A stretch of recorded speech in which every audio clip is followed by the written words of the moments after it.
బీహార్లో special intensive revision పేరుతో voter లిస్టుల సవరణను తీవ్రంగా వ్యతిరేకించారు ఎంఐఎం చీఫ్ అసదుద్దీన్ ఓవైసీ. తాము ఓటర్ లిస్టుల సవరణకు వ్యతిరేకం కాదని, కానీ ఎన్నికలకు 2 నెలల ముందు సవరించడంపై అనుమానాలు ఉన్నాయన్నారు. ఢిల్లీలో కేంద్ర ఎన్నికల సంఘాన్ని కలిసి అభ్యంతరాలు తెలియజేశారు.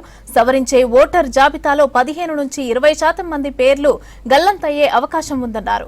బాధితులు ఓటు హక్కుతో పాటు పౌరసత్వం కూడా కోల్పోతారని ఆందోళన వ్యక్తం చేశారు అసదుద్దీన్. मगर हमारा एक ही है कि आप इतने कम टाइम में एक्सरसाइज कैसे कर पाएंगे, बहुत टाइम कम है। एसआईआर में भाई जो लोग जो अपना एड्रेस चेंज कर लिए उनको क्यों आप पूछ रहे हैं बर्थ सर्टिफिकेट? माइग्रेशन होता है, अब क्या करेंगे वो लोग? मैं हैदराबाद में बैठा हूं, तेलंगाना के मुख्तलिफ गांवों से हर मेरे ऑफिस को कभी 10 लोग कभी 20 लोग बिहार के आते कि हम यहाँ पर लेबर हैं, बताओ हम क्या करना चाहिए। अब उनके पास पैसे भी नहीं है वापस जाने बिहार को।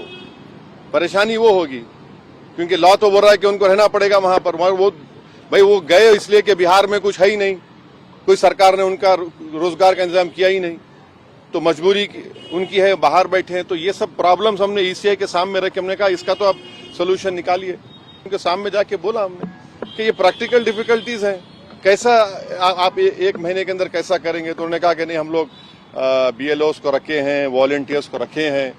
तो ये इसका डिफिकल्टी ये है कि जल्दबाजी में अगर 15-20% लोगों के नाम भी मिस हो गए और फिर आप देखिए मिस जब हो जाएंगे तो उसका सिटीजनशिप के मामला हो जाएगा। ये तो आप वही तो आसाम का डी वोटर हो जाएगा फिर। तो ये अप्रीहेंशन 24 में आपने वोट दिया, मैंने वोट डाला बिहार में।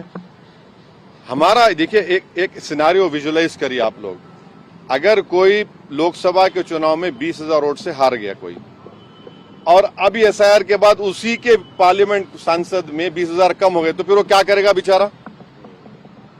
उसको राइट मिलना चाहिए, राइट तो रिकॉल तो हमारे पास नहीं है।